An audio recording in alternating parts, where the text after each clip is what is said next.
수시로 활용 중에 가장 대표적인 거 원리학기입니다. 철저하게 내신용이고요. 혹시나 대학 가서 경영학과에서 회계학과를 전공하거나 회계학을 수강한다 하면 하루 종일 이해한다고 보시면 돼요. 자, 원리학기가 뭐냐면요, 원금과 리, 이자의 합계를 구하자, 요겁니다. 그럼 이자의 계산법을 알아야 되는데, 자, 이자의 계산법은 두 개예요. 달리법, 달리법. 자, 달리법은 뭐냐? 원금에다만 이자를 붙이는 거예요. 그래서 단순히 이자를 계산하는 법이라고 해서 달리법이고요. 자, 10,000원을 빌렸어요. 10%의 이자래요. 얼마씩 줘야 돼요? 계속 1,000원씩 주면 돼요. 월에 10%면. 그래서 달리법인데 당연히 얘는 문제 안 나오겠죠. 복리법입니다. 혹시나 나중에 친구와 돈 거래를 하게 된다. 빌려줄 때는 복리법으로 빌려주세요. 빌릴 때는 달리법으로 빌리는 거예요. 복리법이 뭐냐면 원금에서 이자가 생기잖아요. 그 이자에다 또 이자 붙이는 거예요. 그럼 또 생기면 또 붙이고 계속해서 이자에 계속 붙이는 거서 얘는 돈놀이라고 생각하시면 돼요. 그래서 이자에도 이자를 붙인다, 이렇게 생각하시면 됩니다. 그럼 10,000원을 빌렸어요. 10%의 이자래요. 그럼 10% 추가하면 11,000원 되죠. 여기다 또 10% 붙이니까 얼마 줘야 돼요? 1,100원 줘야 돼요. 그럼 더하면 12,100원이잖아요. 여기다 또 10%면 이렇게 불려나가요. 자, 지금 보면은 얼마씩 안 커지는 거 같잖아. 그죠? 이게 1억이어봐. 얼마씩 커지는 거니? 1,000만 원 갚았다가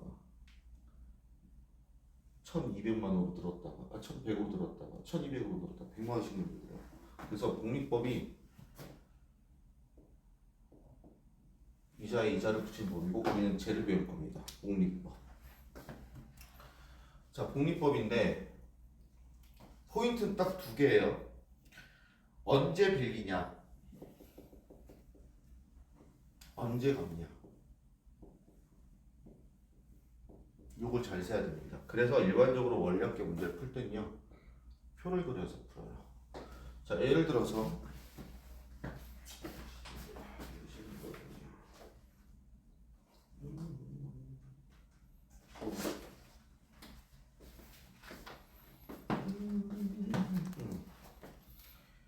예를 들어서 A1씩 매년 초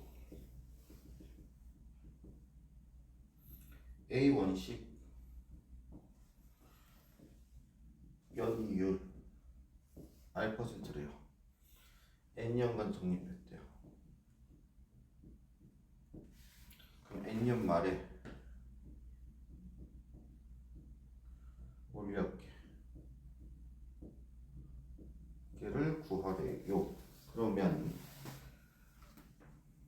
자, 연이율이라는 건 1년이 지날 때가 지금 1년 0년 초, 1년 초, 2년 초, 3년 초, N년 초, N년 말. 자, 표를 이렇게 작성합시다. 그러면 A1을 넣었어요. 이때 되면 이자가 한번 붙겠지. 여기까지 이해되지? 이때도 또 붙을 거야. 이때도 또 붙을 거예요. 이때도 이렇게 붙어요. 그러면 요때 이제 여기다 이자가 한 번 더 붙어서 어떻게 되겠어? 요게 되겠지. 여기까지 이해돼요? 그 다음에 여기서 또 적립했어. 붙고 붙고 붙고 이렇게 되겠죠. 여기다가서 또 넣었어.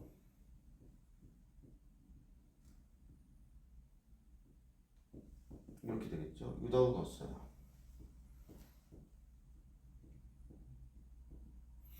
쭉쭉쭉 가다가 결국 여기다 넣었어. 그럼 얘네가 뭐예요? 등비수열이죠. 그러면 원리 합계는 이것들의 합이거든요. 그럼 첫째 항 공비가 R이고 1-R. 첫째 항이 AR이고 1-R에 자 항의 개수는 1부터 n 플러스 1까지잖아요. 요게 원리합계 S 이렇게 구해주시면 됩니다. 그래서 요 표를 그려서 얘네를 쭉 나열한 다음에 한 3-4개 정도 나열하시면 돼요. 그 다음에 마지막에 딱 첫 장까지만 구해주시면 요거의 합은 등기수열의 합공식으로 구할 수 있다 정도까지가 요 원리합계의 대표적인 예고. 예를 들어서 예제를 한번 볼게요. 예를 들어서 매년 초 연이율 6%고요. 매년 복리로 매년 초 2만 원씩 넣고 10년간 적립한대요. 자, 그러면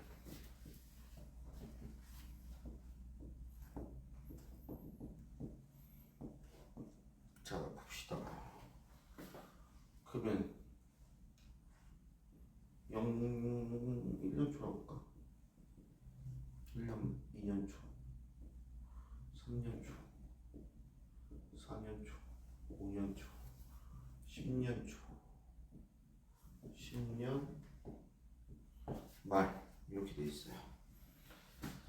자, 10년 말에 적립금의 원리합계예요. 자, 1년 초에 A1 넣고 AR, AR의 제곱, AR의 세제곱, AR 4제곱, AR의 5제곱, AR의 5제곱 10제곱 야지 9제곱이죠. 왜? 5년 초일 때 4, 4일 때 3, 3일 때 2니까 10일 때 9고 여기서 10이 되겠네요. 자, 이때 A 넣었어요. AR 세제곱 9제곱 AR의 제곱 AR의 제곱 AR의 7제곱 AR의 8제곱. 자, 그럼 쭉 가다가 10년 초에 넣고 여기 이자가 붙는 순간 딱 끝납니다. 그러면 공비가 R이고 첫장 이거고 1부터 10까지가 한개에서 10이다 라고 공식을 쓰시고 이제 대입하시면 돼요. 는 1만수 이자율이 6%니까 0.06 빼기 자 10년 그러면 2만원에 6%면 AR은 2만원 거의 0.06이니까 짝 1200 하고 1 마이너스 0.06에 10승 해서 구해주시면 되는데 그러면 이제 의문이 들 거예요. 이걸 진짜 다 하고 하나요? 아니요, 문제수 줘요. 그래서 문제수 주니까 요걸 줍니다. 요 값을 줘서 요 값을 대입해서 요 계산만 해주시면 돼요. 그래서 일단 포인트는 언제 적립하고 언제 받는지가 포인트입니다. 왜냐면은 이 문제가 만약에 매년 초가 아니고 매년 말에 넣는데요. 아니 매년 말이라고 바뀌면 뭐가 바뀌냐면 첫째 항이 A로 바뀌어요. 뭐냐면 넣는 기간과 받는 기간이 같아 버리면요 넣자마자 끝나는 거거든요. 그래서 넣을 때가 언제고 받을 때가 언제인지 넣을 때와 받을 때가 같을 때는 첫째 항이 A 넣을 때와 받을 때가 한 기간 차이면 첫째 항이 AR로 바뀐다는 거. 그래서 요걸로 뭐가 결정되냐면 첫째 항이 결정돼요. 얘 가지고 장난질 칠 수밖에 없어요. 왜 그러냐면 R은 줄 수밖에 없어. 그리고 심지어 기간으로도 장난을 못 치는 게요. 얘를 주잖아요. R의 n승을. 그럼 기간도 나와요. 그죠? 그래서 장난칠 수 있는 게 뭐밖에 없다? 여기밖에 없어요. 근데 청구라는 또라이 학교는 얘도 건드렸어요. 어떻게 건드렸냐? R의 9승을 구해야 되는데 R의 10승을 줬어. 그 뜻은 뭐냐? 그 값에다가 R만큼 나눠서 네가 쓰라는 얘기예요. 이런 짓을 하는 학교는 거기밖에 없어요. 안 가면 돼. 알겠지? 그래서 이 정도인데 그럼 상하는 뭔가요? 상하는 이렇게 생각하시면 돼요. 여기까지 이해됐지?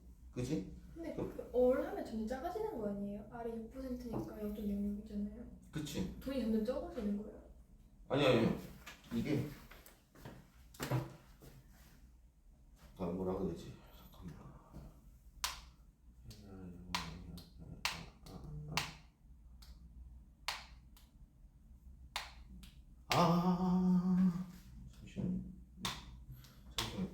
R을요 0.00으로 잡는 게 아니고 R이 이걸로 잡으셔야 돼요. 1.0. 그래서 식이 이렇게 돼야 돼요. 마이너스 0, 1. 숫자가 아까 1200이었지. 곱하기 1.06의 10승 마이너스 이렇게. 그래서 R을 잘 얘기했어요. 이렇게 해서 얘를 0.00 잡는 게 아니고 1 더한 값을 잡아야 돼요. 그래야 가연이 말대로 점점점 금액이 커져서 우리한테 이득이 되는 거죠. 오케이? 그럼 상환이 뭐냐면 얘랑 똑같은데 이걸 빌린다고 갚는다고 생각해 볼게요. 예를 들어서 상환은 빌려주는 사람 입장과 빌리는 사람 입장을 따로 생각해야 되는데 채무자, 채권자가 돈을 빌려준 사람이에요. 한마디로 빚쟁이,